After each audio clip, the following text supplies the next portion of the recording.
السلام علیکم ورحمۃ اللہ وبرکاتہ۔ حضور صلی اللہ علیہ وسلم نے خانہ کعبہ کی چابی کس کو دی اور وہ چابی آج کس کے پاس ہے؟ تو اس چیز کو قرآن شریف سے بیان کیا جائے گا۔ یہ قرآن شریف کا پارہ نمبر 5 سورہ نساء کی آیت نمبر 58 ہے، 58۔ اس کا پہلے پس منظر سن لیجئے، اس کے بعد میں اس کا ترجمہ کیا جائے گا تو انشاءاللہ آسانی سے سمجھ میں آ جائے گا۔ فتح مکہ کے دن حضور صلی اللہ تعالیٰ علیہ وسلم فاتحانہ شان سے آپ داخل ہوئے، خانہ کعبہ کے پاس گئے اور خانہ کعبہ کے سامنے حضور صلی اللہ علیہ وسلم کھڑے ہوئے اور ارشاد فرمایا اس کی چابی کہاں ہے؟ دروازے پر تالا لگا ہوا تھا۔ حضور صلی اللہ علیہ وسلم نے پوچھا اس کی چابی کہاں ہے؟ تو کسی نے کہا یا رسول اللہ عثمان بن طلحہ کے پاس ہے۔ تو حضور صلی اللہ علیہ وسلم نے ارشاد فرمایا حضرت علی کرم اللہ وجہ الکریم سے کہ اے علی جا کر کے ان سے چابی لے کر کے آؤ۔ حضرت علی رضی اللہ تعالیٰ عنہ چابی لینے کے لیے گئے تو انہوں نے منع کر دیا، چابی نہیں دی۔ حضرت علی شیر خدا رضی اللہ تعالیٰ عنہ نے ایک ہاتھ سے ان کی گردن پکڑی اور ایک ہاتھ سے ان کا ہاتھ پکڑ کر مروڑا اور مروڑنے کے بعد میں چابی ان سے چھین لی اور آقا کریم صلی اللہ علیہ وسلم کی خدمت میں حاضر ہوئے۔ حضور صلی اللہ علیہ وسلم کے حکم سے دروازے کو کھولا گیا، آپ اندر داخل ہوئے۔ داخل ہونے کے بعد میں جتنے بت خانہ کعبہ کے اندر رکھے ہوئے تھے سب کو توڑ کر کے باہر پھینک دیا گیا اور حضور صلی اللہ علیہ وسلم نے عین خانہ کعبہ میں 2 رکعت نماز پڑھی۔ تو اس وقت حضرت عباس رضی اللہ تعالیٰ عنہ نے عرض کی یا رسول اللہ حاجیوں کو پانی پلانے کی ذمہ داری تو میری ہے، لیکن یا رسول اللہ میں یہ چاہتا ہوں کہ یہ جو چابی ہے یہ بھی مجھے سونپ دی جائے، یہ بھی مجھے دے دی جائے۔ تو اس وقت آیت کریمہ نازل ہوئی۔ اب اس آیت کریمہ کو آپ حضرات سن لیجئے۔ بسم اللہ الرحمن الرحیم۔ رب ارشاد فرماتا ہے ان اللہ یأمرکم ان تؤدوا الامانات الی اہلھا، یقیناً اللہ رب العزت تم کو حکم دیتا ہے کہ جن لوگوں کی امانتیں ہیں تم ان کو سپرد کر دو۔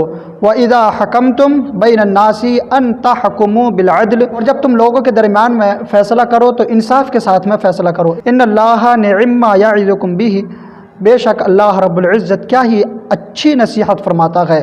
ان اللہ کان سمیعا بصیرا، بے شک اللہ رب العزت سنتا دیکھتا ہے۔ یہ آیت کریمہ نازل ہوئی۔ جب آیت کریمہ یہ نازل ہوئی تو حضور صلی اللہ علیہ وسلم نے حضرت علی کرم اللہ وجہ الکریم کو حکم دیا کہ یہ چابی جن کے پاس تھی انہیں واپس کر آؤ۔ حضرت علی رضی اللہ تعالیٰ عنہ گئے، جانے کے بعد میں حضرت عثمان رضی اللہ تعالیٰ عنہ کو وہ چابی سپرد کی، انہیں دی۔ تو حضرت عثمان نے کہا کہ اس سے پہلے جب تم آئے تھے تو چابی بڑی غصے میں مجھ سے چھینی اور زبردستی مجھ سے چھین کر کے لے گئے، لیکن اب آ کر کے پھر سے مجھے چابی دے دی، اس کی وجہ کیا ہے؟ تو حضرت علی کرم اللہ وجہ الکریم نے ارشاد فرمایا کہ اللہ رب العزت کا حکم نازل ہوا ہے۔ یہ آیت کریمہ آپ نے پڑھ کر کے سنائی تو حضرت عثمان رضی اللہ تعالیٰ عنہ نے اس آیت کریمہ کو سنا تو آپ پر ایک کیفیت طاری ہوئی اور اس وقت آپ کے دل پر جا کر کے یہ بات لگی اور اللہ رب العزت کا یہ فرمان آپ کے دل سے جا کر کے ٹچ ہوا۔ حضور صلی اللہ علیہ وسلم کی خدمت میں حاضر ہوئے اور ایمان سے سرفراز ہوئے، آپ صحابہ کی جماعت میں شامل ہو گئے۔ تو اس وقت حضور صلی اللہ علیہ وسلم نے ارشاد فرمایا چابی تم میں قیامت تک رہے گی، یعنی کہ نسلاً بعد نسل یہ تم میں چلتی رہے گی۔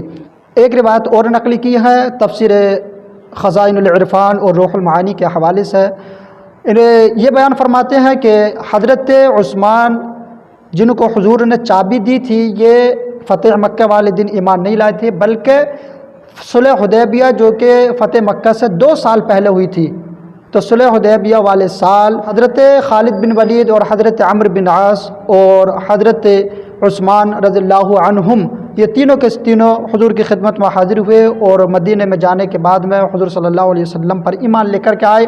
ہاں البتہ فتح مکہ والے دن حضور صلی اللہ علیہ وسلم سے حضرت عباس رضی اللہ تعالیٰ عنہ نے یہ خواہش کی تھی کہ یا رسول اللہ یہ چابی کی ذمہ داری آپ مجھے دے دیں، یہ چابی آپ میرے سپرد کر دیں۔ تو حضور نے ارشاد فرمایا تھا یہ چابی عثمان کے پاس رہے گی اور چابی انہی میں قیامت تک چلتی رہے گی، چابی یہ انہی میں رہے گی قیامت تک، یعنی کہ نسلاً بعد نسل یہ چابی انہی کے سپرد رہے گی اور یہاں تک کہ قیامت آ جائے گی اور انہی کے خاندان میں یہ چلتی رہے گی۔ اور مفسرین نے بیان کیا ہے کہ جب حضور صلی اللہ علیہ وسلم نے یہ چابی حضرت عثمان کو عطا کی تو انہوں نے اپنے انتقال کے وقت، اپنے وصال کے وقت یہ چابی اپنے بھائی شیبہ کو دی اور اس وقت سے لے کر کے آج تک شیبہ کو جو حضرت عثمان نے اپنے بھائی کو جو چابی دی تھی، انہی کے اولاد میں آج بھی وہ چابی موجود ہے۔